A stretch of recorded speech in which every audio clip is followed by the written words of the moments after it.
ජනගහන අධ්‍යයනයේ පහසුව පිණිස මම ජනගහනය කොටස් දෙකකට බෙදලා තිනවා. ඒ තමයි වැඩිහිටියන් සහ වැඩිහිටියන් වෙමින් පවතින පිරිස කියලා. විෂය කටයුතුවලදී කිසියම් වැඩසටහන් සකස් කරනකොට ඒව ක්‍රියාත්මක කරනකොටත් මෙන්න මේ පදනමින් තමයි කරන්නේ.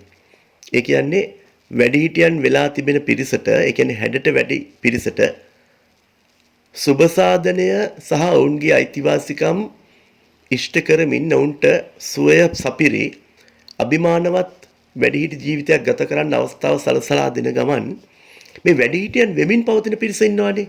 අන්නේ පිරිසට Tamanගේ වැඩිහිටි ජීවිතයේදී ඊටාම ශක්තිමත් ආර්ථික පදනමක් එක්ක එකතු වෙච්ච පහසුකම් සහිත දිවි පෙවතක් ගත කරන්නට හැකියාව නිර්මාණය කරන්නට වෙනවා. කවුරු මේ විෂය ගැන ගැඹුරින් හිතුවත් අධ්‍යයනය කළා තීරණ ගත්තත් මෙන්න මේ පදනම මේ වැඩිහිටියන් සහ වැඩිහිටියන් වෙමින් පවතින පිරිස කියන මේ පදනම ගැන අවධානය යොමු කරන්නට වෙනවා. ඒ නිසා මේ මගේ අධ්‍යයනය තුළින් අනාවරණය කරගත්තු මේ කාරණා දෙක ගැන ඔබත් ඔබේ වැඩපිළිවෙළවල් සකස් කිරීමේදී අවධානය යොමු කරොත් හොඳයි. මම උදාහරණයක් විදිහට පෙන්නුවොත් දැන් 70ට වැඩි පිරිසට රුපියල් 2000ක දීමනාව දෙන්න එක් කාලයක යෝජනා වුණා. ඒක පසුව 3000 වුණා. මේ වෙද්දී 2025 වෙද්දී මේ අවුරුදු 10 වගේ ඇතුළත තුල මේක රුපියල් 5000ක සුබසාධන දීමනාවක් දක්වා වර්ධනය වෙලා තියෙනවා. එතකොට අපි මේ වසර 10 තුලම වැඩි කරලා තින්නේ උන්ට මුදල්.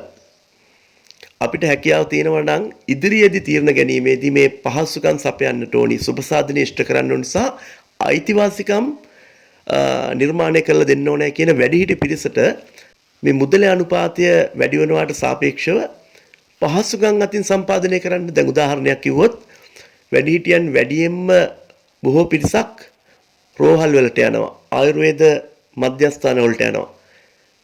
එක්තරා විදියකින් අපිට පුළුවන් මේ මුදලින්ම දෙන දීමනාව වරප්‍රසාදයක් විදිහට උන්ට ලබා දෙන්න. ඒ අනුව පොදු ප්‍රවාහන සේවාවලදී වැඩිහිටියන්ට 50%ක මිල අඩු කිරීමක් වගේ දෙයක් කරන්නට පුළුවන්.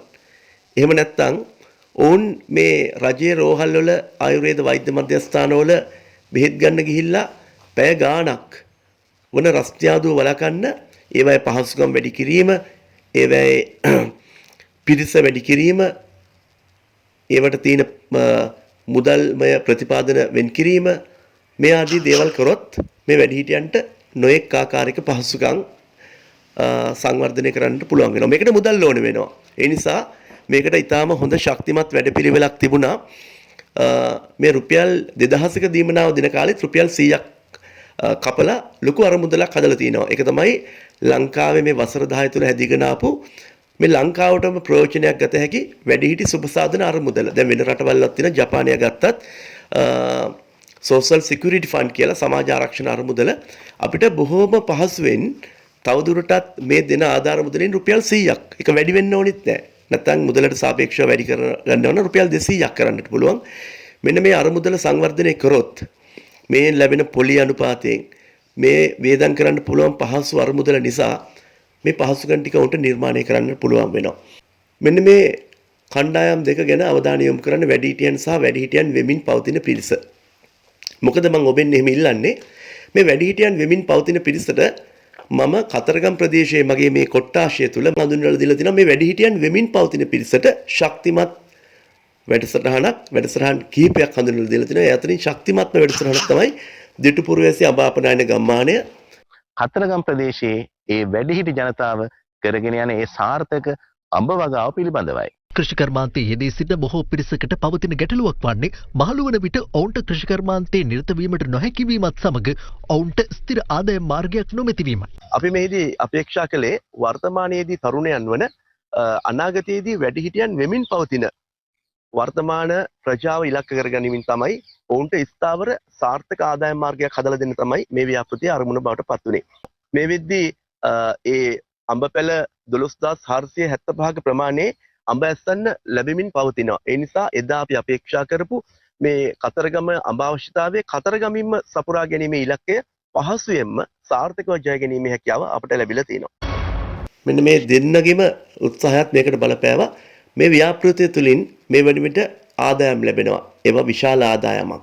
ඔවුන්ට පුළුවන් ජීවිතයේ තරුණ කාලේ ඉඳලම පොතක පත දාලා ඉතිරි කරන්න. නැත්නම් වෙනත් ආයෝජන වලට යොමු කරන්න. ඒ නිසා අපි ක්‍රියාත්මක කරනවා නම් ශක්තිමත් ව්‍යාපෘති ක්‍රියාත්මක කළ යුතුයි. ඒවා ශක්තිමත් ව්‍යාපෘති ලෙස සැකසිය හැක්කේත් නිර්මාණය කළ හැක්කේත් ක්‍රියාත්මක කළ හැක්කේත් ඒ මත කිසියම් අධ්‍යයනයක් තියෙනවා නම් සහ ඒ වැනි පරීක්ෂණයකින් අධ්‍යයනයකින් ගත්තු තොරතුරු මත පදනම් වෙලා විතරයි. ඒ නිසා වැඩිහිටි විෂය වගේ බොහොම සංවේදී විෂයන් පිළිබඳව මේ රටේ තීරණ ගැනීමේදී රට දියුණුවට යනවා නම් පොහොසත් රටක් කියන තේමාවට යනවා නම් මෙන්න මේ බොහොම ගැඹුරින් බලලා පරීක්ෂණාත්මක දත්ත මත ගත්තු තීරණ තමයි ක්‍රියාත්මක කළ යුත්තේ. මම ඉන්දුනිල් කෞශාල් සමාජ පරීක්ෂක සහ ප්‍රවීණ ජන සංවේදකයෙක්.